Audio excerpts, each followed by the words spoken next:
안녕하세요. 저는 지금까지 이 이야기를 아무에게도 제대로 해본 적이 없습니다. 하지만 오늘은 여러분께 모든 것을 말씀드리려고 합니다. 제가 겪은 일은 믿기 어려우실 거예요. 저도 처음엔 그랬으니까요. 하지만 이 모든 것이 실제로 일어난 일이고 지금도 가끔 그 기억이 저를 괴롭힙니다. 저는 올해 33, 결혼한 지 2년이 됐습니다. 평범한 사람이에요. 귀신 같은 건 믿지도 않았고 그런 이야기만 나와도 헛소리라고 웃어넘겼던 사람입니다. 하지만 그 집에 발을 들여놓는 순간부터 제 인생은 완전히 바뀌어 버렸어요. 남편은 장남이고 시어머니께서 편찮으셔서 결혼 직후 시댁에서 지내게 됐어요. 처음엔 별 생각 없었습니다. 효도하며 사는 거니까요. 시댁은 경남 진주 외곽에 있는 오래된 한옥집이었어요. 정말 오래된 집이었습니다. 조선시대부터 있었다고 하더라고요.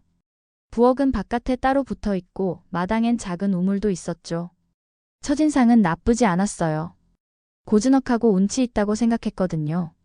특히 밤이 되면 처마에 달린 풍경 소리가 유난히 또렷하게 들리는 집이었어요.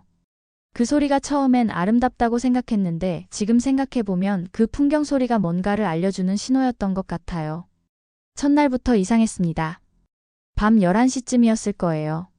화장실에 가려고 복도를 지나는데 어두운 마루 끝에서 하얀 치마자락이 스쳐가는 걸 봤거든요. 어머니신가? 하고 생각했어요. 처음엔 시어머니인 줄 알았어요. 그런데 시어머니 방을 확인해 보니 그분은 이미 침대에 누워 계셨더라고요. 깊이 주무시고 계셨어요. 뭐지? 하고 생각했어요. 그때까지도 별로 무섭지 않았어요. 착각이라고 생각했거든요. 피곤해서 헛것을 본 거라고 생각했어요. 하지만 그날 밤 처음으로 악몽을 꿨습니다. 꿈속에서 저는 한복을 입고 있었어요. 그리고 어떤 여인에게 절을 하고 있었는데 그 여자가 피투성이로 저를 노려보고 있었어요. 얼굴이 정말 끔찍했습니다. 눈은 새까맣게 꺼져 있고 입 주변엔 검은 피가 말라붙어 있고. 그런데 가장 무서웠던 건 그 여자가 저를 아는 것 같다는 느낌이었어요. 꿈이야. 꿈이라고 하며 잠에서 깼지만 온몸이 식은땀으로 젖어 있었어요. 며칠이 지나도 그 여인의 모습은 머릿속에서 떠나지 않았습니다. 너무 선명했거든요. 마치 정말로 본 사람처럼 말이에요. 그리고 이상한 일들이 계속 일어났어요. 부엌에 갈 때마다 등 뒤에서 누가 지켜보는 느낌이 들었어요. 뒤돌아봐도 아무도 없는데 시선이 느껴지는 거예요. 따가운 시선이 마치 날 싫어하는 누군가가 보고 있는 것 같은 느낌이었어요. 그리고 물건들이 혼자 움직였어요. 식탁 위에 놔둔 수건이 바닥에 떨어져 있고 찬장문이 혼자 열려 있고 처음엔 바람 때문이라고 생각했어요. 오래된 집이니까요. 하지만 바람이 불지 않는 날에도 같은 일이 일어났어요. 가장 무서웠던 건 밤에 화장실 갈 때였어요. 마당을 지나면서 항상 뒤를 돌아보게 되는 거예요. 누가 따라오는 것 같아서 그런데 정말로 뭔가가 있는 것 같았어요. 희미하게 하얀 그림자가요.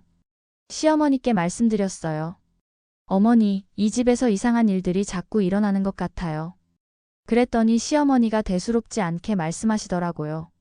아이고, 신경 쓰지 마라. 저 집 기운이 좀 세서 그래. 오래된 집이라 그런 거야. 기운이 세다니 그때는 그런 말이 있구나 싶었어요. 남편한테도 말했는데 남편은 아예 저를 웃으면서 타박했죠. 여보, 우리 집이 얼마나 오래된지 알아? 혼자 놀래지 말고 그냥 잠이나 자라고 하더라고요. 아무도 저를 믿어주지 않았어요. 그래서 저도 제가 예민해진 건가 싶어서 참고 지냈어요. 하지만 며칠 뒤 남편이 이상한 말을 했어요.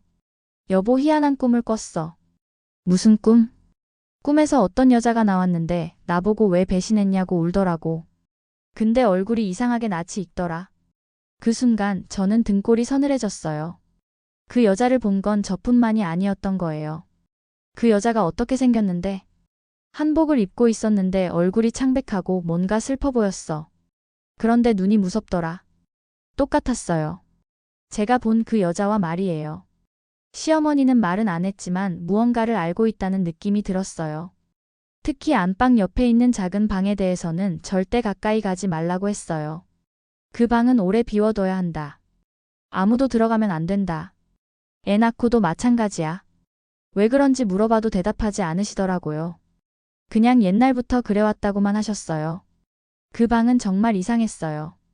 다른 방들과는 뭔가 분위기가 달랐어요.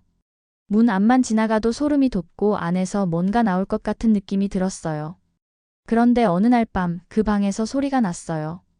드르륵 드르륵 하는 소리가요. 뭔가를 끄는 소리 같았어요. 마치 누가 안에서 서랍을 열고 닫는 것 같은 소리였어요. 남편을 깨워서 저 방에서 소리 안 들려? 했는데 남편은 아무 소리도 안 들린다고 하더라고요. 그때부터 확신했어요. 이 집에 뭔가 있다는 걸요. 그러던 중 시어머니가 갑작스럽게 쓰러지셨어요. 아침에 일어나서 보니 방에서 의식을 잃고 계시더라고요. 급히 병원에 모셔갔지만 며칠 뒤 돌아가시고 말았어요. 너무 갑작스러웠어요. 전날까지도 괜찮으셨는데 말이에요. 장례식이 끝난 후 시댁 어르신 몇 분이 모인 자리가 있었어요. 그때 조용한 이야기가 오갔어요. 그래도 그 애 생각하면 안방에 혼자 못 살았을 낀데. 아직도 그년 기운이 남아있제. 그년이라니 누구를 말하는 거지? 하고 생각했어요. 저는 그 말이 신경 쓰여서 시고모님 한 분께 조심스럽게 물었어요. 고모님, 혹시 이 집에 무슨 사연이 있나요? 시고모님은 잠시 망설이시더니 말씀하셨어요. 예전에 내 시어머니 오빠가 혼인 약속했던 처녀가 하나 있었지. 처녀요? 응. 이름이 윤경이었나? 아주 예쁜 처녀였어. 그런데 그 처녀가 혼례 닷새 전에 죽었어. 어떻게요? 자살인지 떠밀린 건지는 아무도 몰라. 마당 우물에서 발견됐거든. 우물이요? 마당에 있는 그 우물에서요? 근데 이상한 건 그날 이후로 마당 우물에서 하얀 저고리가 떠올랐고 그 방에만 가면 기척이 느껴진다는 사람들이 있었어. 그 방이 설마 안방 옆에 있는 방인가요? 맞아. 그 방이 원래 경희가 살 방이었거든. 혼례 준비하면서 꾸며놨던 방이었어. 내 시어머니도 그 뒤론 안방을 안 썼다. 혼자 방 바꿔서 살더라고. 그제야 모든 게 이해됐어요. 왜 시어머니가 그 방을 금지시켰는지, 왜 이 집 분위기가 이상한지 말이에요. 윤경이 그 여자가 아직도 이 집에 있는 거였어요. 그날 이후 저는 안방 근처를 피해 다녔어요. 하지만 꿈은 계속됐고 그 여인은 점점 더 선명하게 제 얼굴을 알아봤어요. 넌 나한테 이 자리를 뺏어갔어. 난 며느리가 될 사람이었는데. 꿈에서 그 여자는 정말 무서웠어요. 얼굴 반쪽이 썩어 있고 한복은 물에 젖어서 흘러내리고 그런데 저를 보는 눈빛이 너무 원망스러웠어요. 그리고 그 다음날 저는 실수로 그 작은 방 문을 열고 말았어요. 청소를 하다가 실수로 문고리를 건드렸는데 문이 열린 거예요. 방 안은 먼지로 가득했어요. 오랫동안 아무도 들어가지 않았던 것 같았어요. 그런데 모서리에 놓인 오래된 반다지장이 눈에 띄었어요. 그 위엔 빛바랜 흑백 사진이 있었어요. 사진 속 여인은 한복을 입은 채 웃고 있었는데 그런데 그 얼굴이 제 꿈에서 본 그 여인이었어요. 썩기 전에 아름다웠을 때의 모습이었어요. 윤경이라고 중얼거렸어요. 사진 뒤에 작은 글씨로 이름이 적혀 있었거든요. 바로 그날 밤 저는 그 여인과 꿈이 아닌 현실에서 마주쳤어요. 새벽 2시쯤이었어요. 화장실에 가려고 일어났는데 복도를 지나는데 누군가가 저를 부르는 소리가 들렸어요. 며느리야. 뒤돌아보니 마루 끝 어둠 속에서 누군가가 기어오고 있었어요. 피로 젖은 치마를 입은 여자가 손으로 바닥을 짚으며 제게 다가오고 있었어요. 얼굴은 꿈에서 본 것보다 더 끔찍했어요. 눈은 푹 꺼져 있고 입에선 시커먼 액체가 흐르고 있고 말이에요. 악! 하고 비명을 지르며 남편을 깨웠어요. 하지만 남편이 일어났을 때는 아무것도 없었어요. 여보, 또 꿈 꾼 거야? 꿈이 아니었어요. 분명히 깨어 있었는데 분명히 봤는데 말이에요. 몇 주 후 저는 임신 사실을 알게 됐어요. 남편과 시댁 모두 기뻐했지만 저는 오히려 두려웠어요. 뱃속 아이가 안전할까 하는 걱정이 들었거든요. 실제로 이상하게 복부 통증이 자주 있었어요. 병원에 가봐도 별 이상 없다고 하는데 아픈 건 아팠어요. 그리고 밤마다 뱃속 아이가 꿈에서 울며 말하더라고요. 엄마, 그 언니가 자꾸 밀어. 무서워. 차가운 손으로 자꾸 만져. 태몽인가 싶었지만 너무 구체적이고 생생했어요. 그러던 어느 날 더 충격적인 일이 일어났어요. 옷장을 정리하다가 깊숙이 넣어둔 혼수함에서 제가 가져온 적 없는 물건이 발견된 거예요. 붉은 족두리와 낡은 백일 치마 말이에요. 이게 뭐지? 하고 생각했어요. 치마를 펼쳐보니 누군가 손으로 꾹꾹 눌러 쓴 글이 있었어요. 나는 아직 이 집에 있다. 그 여자를 내쫓아야 해. 글씨체가 어린아이 같았어요. 삐뚤삐뚤한 글씨로 말이에요. 저는 혼비백산에서 시어머니의 유품함을 꺼냈어요. 혹시 단서가 있을까 해서 말이에요. 그리고 거기서 발견했어요. 오래된 혼인청첩장이었어요. 윤경희 양 김준식 군 혼례식이라고 적혀 있었어요. 김준식은 시어머니의 오빠 이름이었어요. 그리고 날짜는 바로 그 여인이 죽은 날이었어요. 이후 제 몸 상태는 계속 나빠졌어요. 임신 중인데도 체중이 빠지고 잠을 제대로 못 자고 말이에요. 남편도 악몽에 시달리며 말을 잇지 못했어요. 여보, 그 여자가 날 밀었어. 꿈에서 우물로 날 끌고 갔어. 물속에서 날 잡아당기면서 너도 같이 가자고 하더라고. 남편의 얼굴은 날이 갈수록 창백해졌어요. 그리고 그 사건이 일어났어요. 어느 날 새벽 저는 심한 복통으로 쓰러졌어요. 아랫배가 찢어지는 것 같은 고통이었어요. 희미한 정신 속에서 그 여인의 목소리를 들었어요. 그 집은 내 거야. 내 자식이 먼저였어. 너희는 훔쳐간 거야.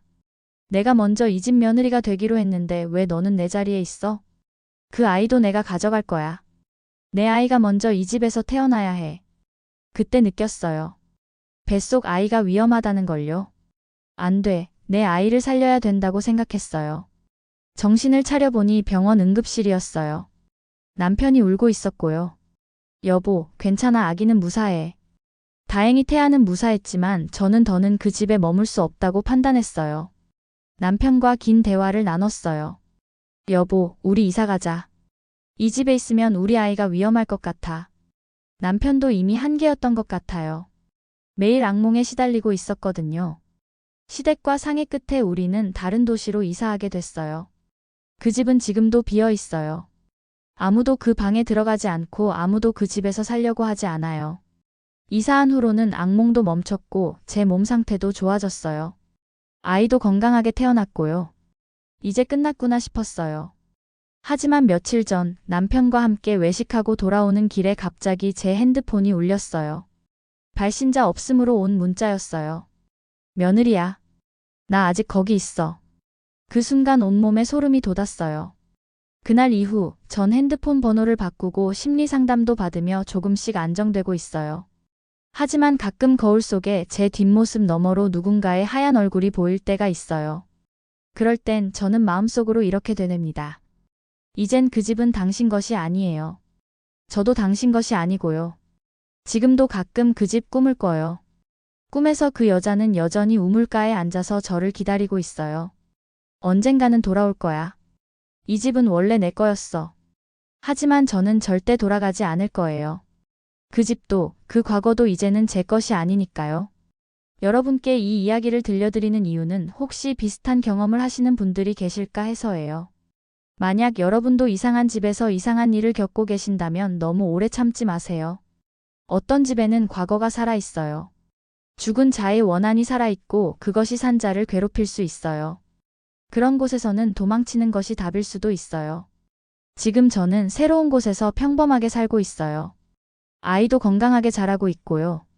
하지만 정말 가끔씩은 윤경이가 불쌍하다는 생각도 들어요. 사랑하는 사람과 결혼하지 못하고 죽어서 아직도 그 집에서 혼자 기다리고 있을 그녀가요. 하지만 그렇다고 해서 제가 희생될 필요는 없죠. 산자는 산자의 삶을 살아야 하니까요. 이상으로 제 이야기를 마치겠습니다. 들어주셔서 감사합니다.